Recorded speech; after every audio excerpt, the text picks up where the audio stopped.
El remate, con Miguel Ángel González Suárez.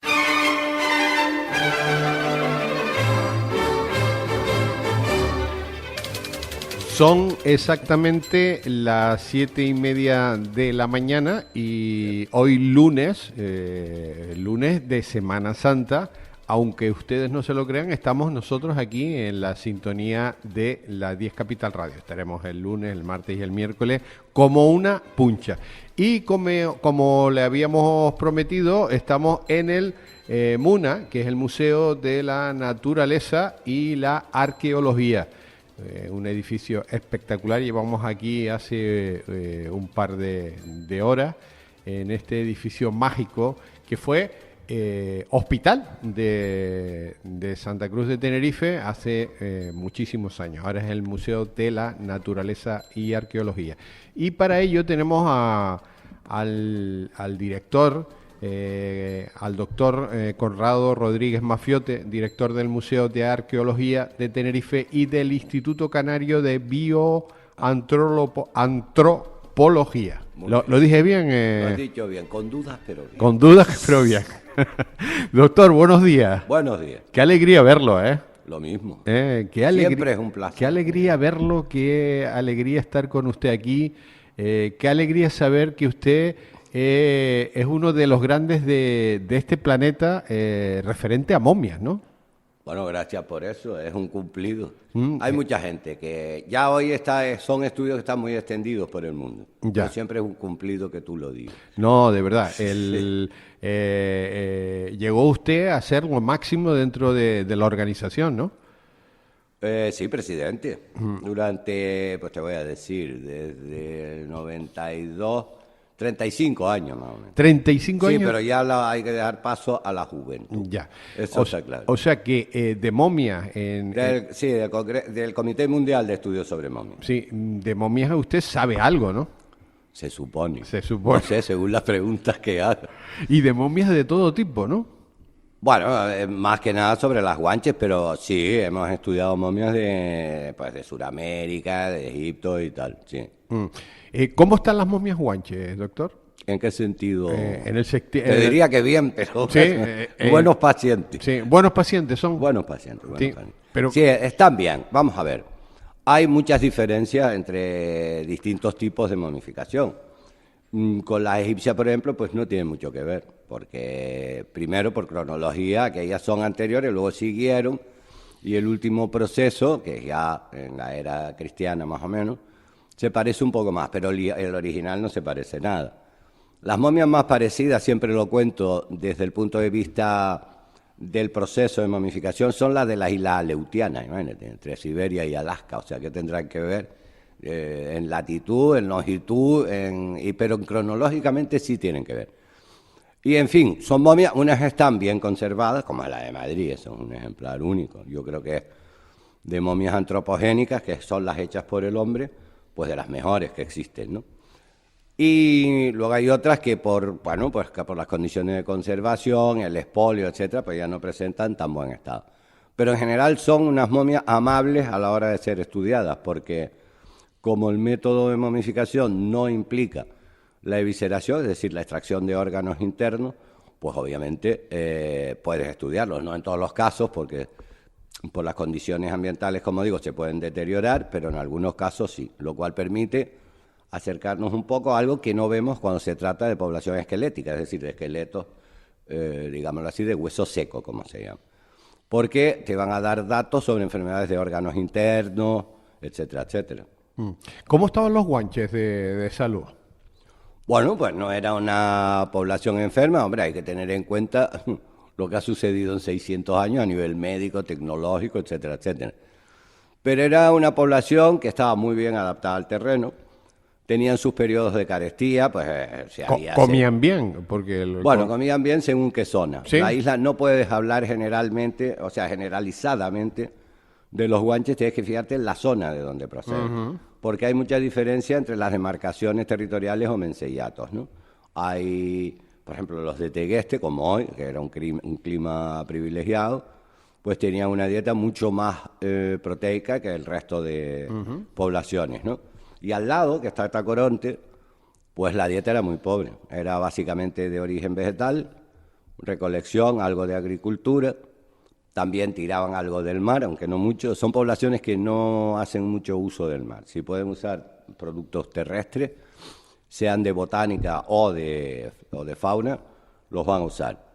Pero fíjate que están pegados, o sea, indica que no había mucha intercambio, mucha solidaridad, digamos, entre menceyatos. Por eso, entre otras cosas, se hacía el beñesmen en verano para intercambiar no solo ganado, etcétera, etcétera, sino para concertar matrimonio, porque otro problema que tenían era la consanguinidad. Eran poblaciones que no tenían aporte externo y, claro, el mezclarse entre parientes puede dar orígenes a graves problemas, ¿no?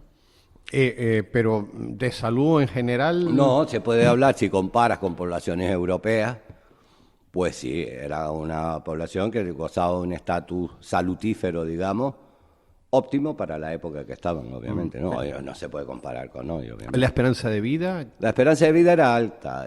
Por ejemplo, en Tegueste eran 35, 36 años, cuando en Europa estamos hablando de 25, 26, y en países nórdicos incluso menos, ¿no? El clima también influye, los recursos influyen. ¿Cuál es el problema? Que eso era en Tegueste. Luego, en Tacoronte al lado, pues la esperanza bajaba a 27 años. Y si vamos al macizo de Anaga, no llegaba a los 20, o sea... Ya, qué curioso, Claro, ¿eh? no, curioso no, ya te digo, porque no había intercambio entre ellos normalmente. Lo que producían, lo que hacían, lo que recolectaban, O sea se que los quedaba. mencellatos iban muy por... Muy por libre, muy por por eso eran libre, ¿no? menceyatos, eran con, vamos a llamar cacicatos, más que reinos, a mí no me gusta hablar de reinos, aunque se podría, muchos hablan, o menceyatos, iban por separado. Y siempre había una pugna norte y sur. Eso se nota, por ejemplo, en los traumatismos craneoencefálicos, ¿no? Es mucho más alta la proporción en el sur que en el norte. ¿Qué indica eso? ¿Que peleaban más entre ellos? No, que los del norte, porque no tenían los recursos que tiene el sur, grandes zonas de pastoreo, zonas para desarrollo de agricultura, etcétera, etcétera, invadían los territorios del sur. Eso se empezó a ver en los años 70 y se ha corroborado en las últimas décadas, ¿no? Bueno, si la esperanza de vida era alta, es que la vida era saludable, ¿no? Sí, en era general, dura. ¿no? En general, la media de esperanza de vida para la isla rondaba los 31 años, más o menos. Ya. Así es el promedio de todos los menceyatos. ¿Qué enfermedades tenían los...? No eran distintas ¿Cómo los llamamos? ¿Aborígenes? Bueno, ¿Indígenas? Guanches, prefiero llamarlo. Guanches, ¿no? Guanches, y ya está. Guanches. Indígenas, aborígenes, está bien usado, Sí, eso está sí. claro. Pero tenían su nombre propio, vamos a llamarlo. ¿Y los por el nombre. guanches solo son de Tenerife? Solo de Solo de Tenerife, ¿no? Sí, las otras islas tienen sus propios nombres. Ya. Canari, Penaorita, etcétera, etcétera. Pero en general tenían un estado de salud bien. ¿Y qué enfermedades tenían? Pues las mismas que hay ahora. Lo que pasa es que aparecían antes, artrosis, por ejemplo, que Ya, era la más común. ya. ¿Qué nos diferencia de ellos? Y el alto índice de malformaciones congénitas, precisamente por la endogamia, ¿no? Ya. O sea que ¿Y ahí no pusieron un límite a la endogamia o todavía ellos no...? A ver, ellos sabían que, por experiencia con el ganado, por ejemplo, que el ganado debía ser intercambiado y las parejas también. Para eso estaba el beñesmen, ¿no? En el norte, en las que se hacían las cañadas. Pero sí sabían, obviamente, eso se sabe, las poblaciones primitivas. Esto no se puede hablar de poblaciones primitivas. Son poblaciones, si quieres llamarlo así, que pretécnicas porque se tuvieron que adaptar a un medio que no tenía metales, etcétera, etcétera. Pero era una población que, ya digo, se adaptó bien al medio, sacó todos los recursos que pudo a todos los niveles, sustituyó todos los instrumentos de metal por instrumentos líticos, de obsidiana, basalto, etcétera, y sobrevivió hasta la conquista. Sobrevivió en todas las islas, que es lo curioso, ¿no? Había islas como Tenerife y Gran Canaria que estaban muy pobladas, muchísimo para la capacidad de carga que tiene la isla. Se calcula que Gran Canaria y Tenerife estaban entre 20 y 30.000, incluso en picos al más, de población, que es mucho para la época. Y otras como Fuerteventura, Lanzarote, bastante poco pobladas, pero todas estaban pobladas. Y esto llama la atención, sobre todo a investigadores internacionales que han hablado sobre islas, ¿no? Porque Tenerife, por ejemplo, en el Pacífico sería una isla pequeña, y es la mayor del archipiélago canario. y sería lo considerado como una stepping stone, es decir, una isla de paso para colonizar otras islas mayores. Hawái, por ejemplo, pues 6, 7, 10 veces mayor el archipiélago de Hawái que Canarias. Y tenían una población, ya digo, abundante.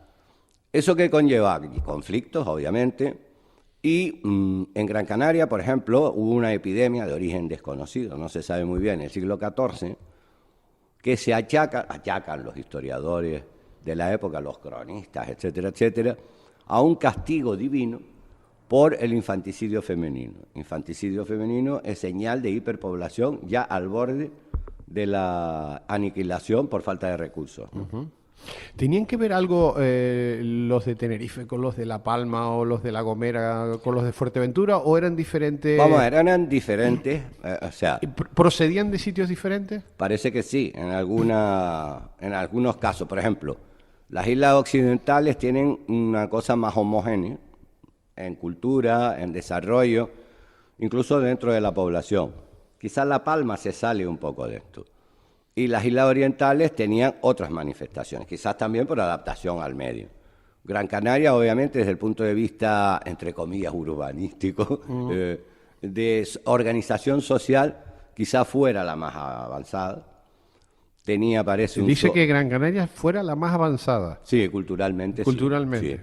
¿Y por qué motivo? Pues no lo sabemos. Será que vienen de un sitio distinto, que llegaron más tarde, a lo mejor, que no lo creo, pero bueno, es posible.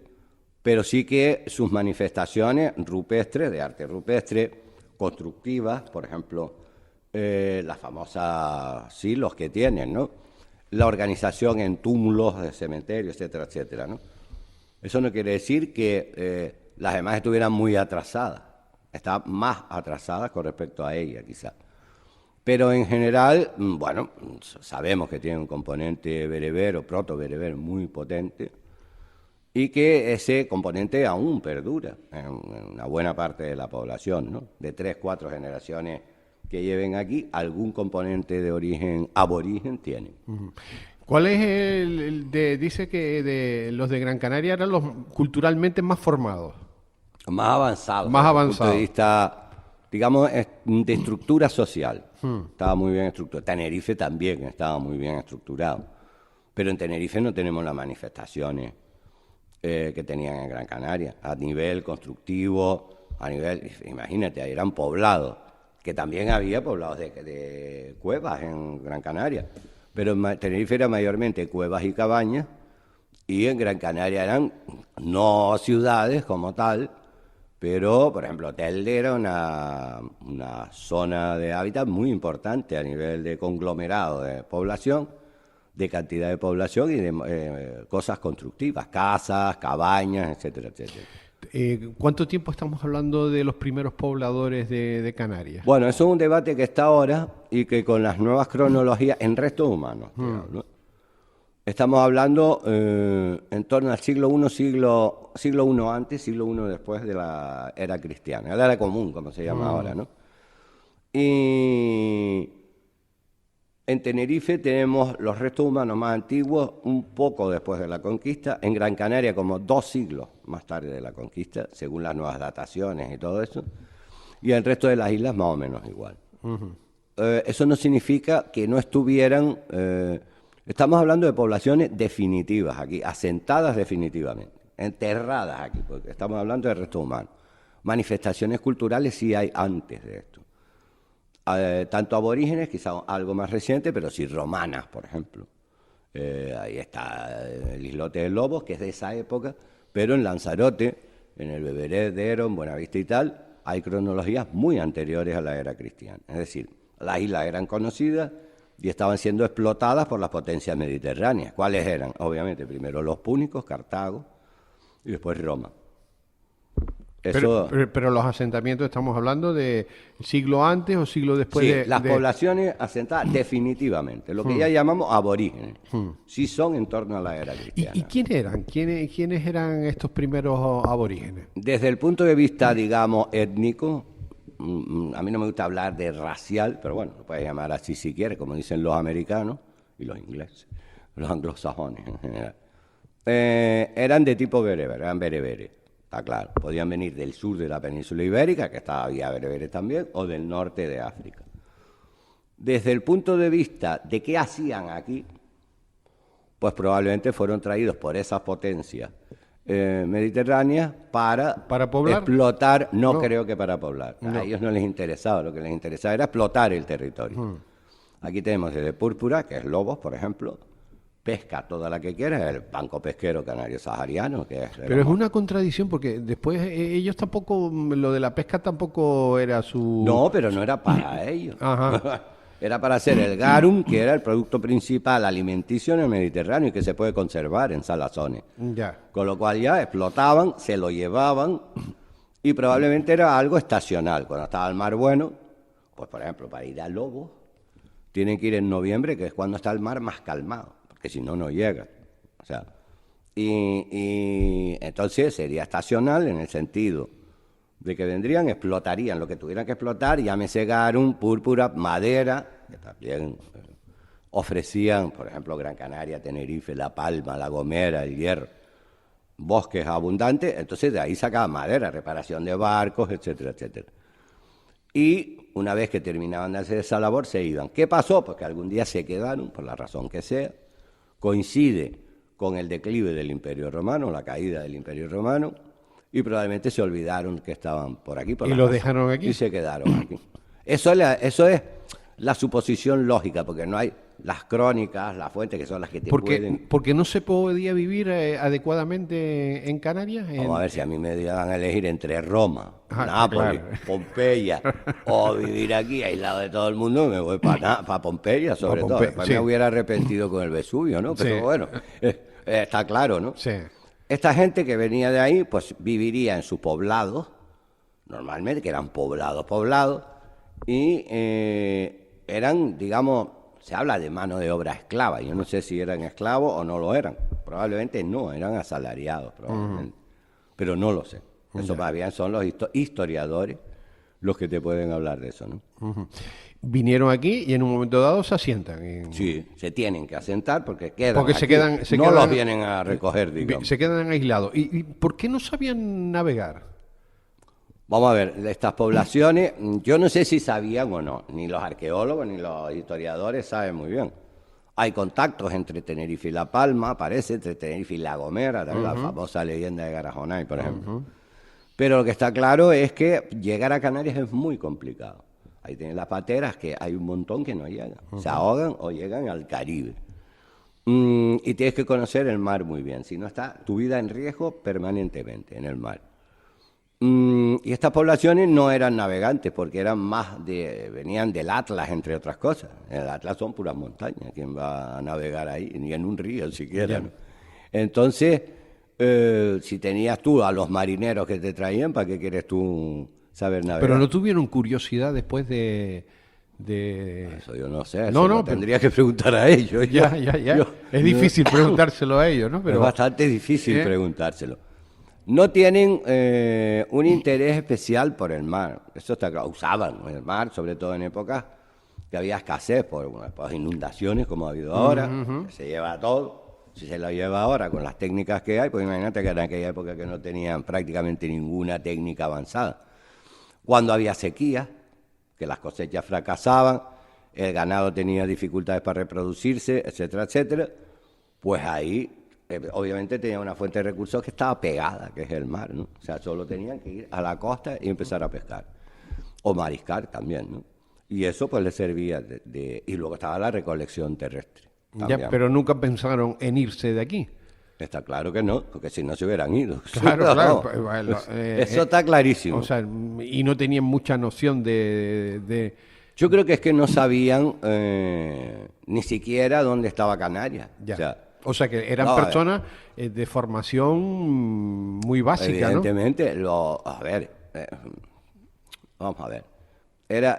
¿Quién hace las labores en aquella época del campo, del pastoreo y tal? Que es un signo de poder también, el tener mucho ganado es símbolo de poder. Pues no van a hacerlo gente que está en el Partenón o gente que está en las academias formativas, ¿no? Lo hace gente del campo y gente que tiene los conocimientos que tiene, ¿no? Ya, qué interesante, ¿eh? Es para estar hablando horas con Sí, usted, ¿eh, doctor? Es para estar Pero no me hablando. trate de usted que nos conocemos hace 60.200 años, antes de que los guantes Antes que los guanches vinieran. No existieran siquiera. Bueno, doctor, proyecto de investigación para este museo, pues nos hemos ido, ¿eh? Nos hemos ido, pero me apasiona lo que ha contado, ¿eh? Bueno, pues trata de esto, entre otras cosas. Ya. Tenemos uno que está muy bien, que se llama, que es de genética, básicamente, en colaboración con el ITER, la División de Genómica, y estamos preparando todo el material, todo seleccionando las piezas, las muestras que tienen que ir, etcétera, etcétera. Y luego tenemos uno, Lobos, por supuesto, el proyecto de la Isla de Lobos, que sigue su curso, y que pues lleva ya más de una década. Y luego tenemos otros dentro de Tenerife, por ejemplo, que es la comarca noreste. Luego Sara les puede hablar de ese proyecto, que está centrado también sobre la mujer aborigen. ¿Cuál era el papel que jugaba la mujer? Importante, ¿cuál era el papel? Pues se lo explicará. Ah, bien. Que está llevando el proyecto. Importante Te porque... lo puedo contar, pero quiero que lo cuente. La mujer era importante, ¿eh? Hombre, era el elemento quizá más importante, porque si el hombre estaba pastoreando y estaba mayormente en el campo sistemáticamente, ¿quién se ocupaba del núcleo familiar? La mujer. ¿Quién se ocupaba probablemente también de los aspectos médicos? La mujer. Por supuesto, ya no hablemos de criar a los niños, ¿no? Por supuesto, la mujer también. Entonces, es una cosa muy interesante, que son unos estudios que se iniciaron aquí, en el Museo Arqueológico y en el Instituto de Bioantropología, pues con Candelaria, que es conservadora del museo, hará 12 años aproximadamente, 13 quizás, y que ahora van lanzados, y está la universidad metida, incluso están metidos también en el Museo Canario, en la Universidad de Las Palmas, etcétera, para ver el papel tan relevante que jugaba la mujer en el mundo aborigen, ¿no? Esos son los proyectos. Tenemos otro sobre dentición, que también te marca muy bien, pues desde dieta, patología, consecuencias de eso, etcétera, etcétera, estado nutricional.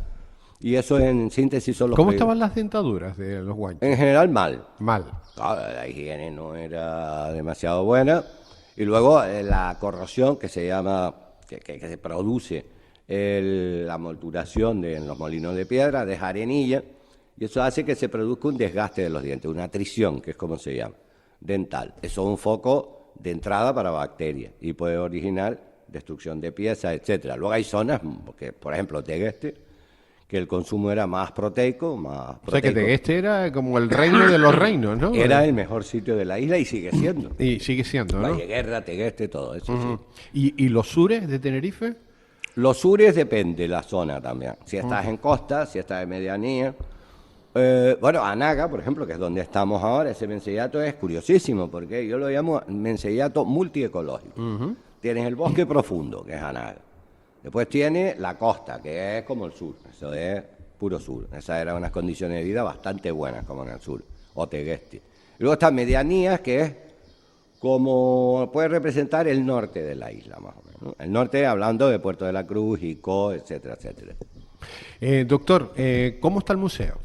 ¿En qué sentido? En todos los sentidos. Yo diría que bien, está bien, si quieren hacer reformas a nivel... Estaba acordando yo ahora, cuando estaba aquí, porque claro, parece que fue ayer, pero este museo nació ayer, por decirlo de alguna manera, Sí, cuando se trajo desde el Cabildo, porque era un museo chiquitito desde el Sí, Cabildo. que estaba en el Palacio Insular. En sí. el Palacio Insular y Sí. se trajo aquí. El crecimiento de este museo ha sido espectacular. Sí, y sigue siendo, porque ahora yo no sé si me dará tiempo a verlo, porque me tengo que ir antes de eso, pero se va a empezar a reformar. Poner más al día, poner cosas tecnológicas, no muchas, porque quedan obsoletas, se estropean y siempre es feo tener algo estropeado, obviamente, ¿no? Pero sí tener un discurso muy asequible para el público, en 2 idiomas, por supuesto, hay que ponerlo español e inglés, eso está claro que no está ahora. Y también con apoyo tecnológico que explica algunos aspectos que no puedan ser entendidos, sencillamente leyendo. Se ha cambiado ya el concepto de aquellos grandes textos que existían, porque pierdes una cantidad de tiempo, es mucho más fácil que en un minuto veas lo que quieres plasmar, ¿no? ¿La población en general es consciente de la importancia de...? Cada vez más. Cada vez más, Cada ¿no? vez más. Si tú vienes aquí esta semana no, porque Semana Santa están de vacaciones, pero cualquier día te asombra la cantidad de niños que vienen a ver y cantidad de talleres que se dan. Ahora hay una cosa muy bonita dentro de que es creando vocaciones, Museo en Boca se llama, el nombre no me gusta, pero bueno, que es visita ya no a los talleres y tal, sino a los laboratorios, y ahí se le explica lo que hacen en el Museo de Arqueológico, el Museo de Ciencias Naturales, y que eso es bueno que se lo preguntes a Sara también, porque sabe un montón de educación, y en el Instituto Canario de Bioantropología. O sea, cada vez tiene más impronta y cada vez son más las llamadas que se reciben. Mire, que vimos, después a lo mejor no es nada. En vez de quedárselo, llaman. Nosotros estamos permanentemente en contacto con la Unidad de Patrimonio del Cabildo y conjuntamente pues se va a esos sitios donde llaman. Y sí, cada vez más. Igual que hace 50 años a lo mejor. Ese sentimiento de cuidar el patrimonio no existía, ahora sí. Doctor, usted, yo para mí, para hacer una similitud de lo que es, como si fuera de esos de la película del CSI. De eso, más o menos. Más o menos. Más o menos para que la gente entienda. Sí. Digamos, la misión de un antropólogo o un antropólogo forense es reconstruir la vida de esa persona hasta el momento de su muerte a través de los restos humanos. Pues desde el contexto, qué enfermedades podía tener, por supuesto sexo, edad, robustez, estatura, condiciones. Además, los deportes, pues, hoy los deportes, en aquella época más actividad física, aunque también hacían deporte, porque el juego del palo y todo eso, aborigen, la lucha, todas estas cosas, dejan marca en los restos esqueléticos. Evidentemente por desarrollo muscular, el desarrollo tendinoso, la acción que hacen los tendones sobre los huesos y las articulaciones. Y eso se puede saber, desde tiros de jabalina o tiros de piedra hasta saltos, uso de pértigas, etcétera, etcétera. Y eso va muy ligado a lo que es la medicina del trabajo, la medicina laboral y la medicina del deporte, que es la que se encarga de estudiar todas esas cosas, tanto marcadores como patologías. En la actualidad, si hay algún caso complicado de fallecimiento de algún tipo raro, ¿lo llaman a usted, doctor? A mí no, al instituto. Al instituto. Bueno, sí, claro, bueno, eso puede ir, que ha pasado desde Naciones Unidas, desde la ONU, los equipos internacionales de antropología forense y aquí mismo. Yo eso sí, yo lo digo, además me precio de eso con el Instituto de Medicina Legal y el Instituto Nacional de Toxicología, que son los que se encargan de los casos, como tú dices, raros, sí, que hay que sacar más. Tengo una relación buenísima y siempre estamos colaborando, ellos con nosotros y nosotros con ellos. O sea, que está metido en todo eso usted. Pues claro. ¿Y todo el equipo?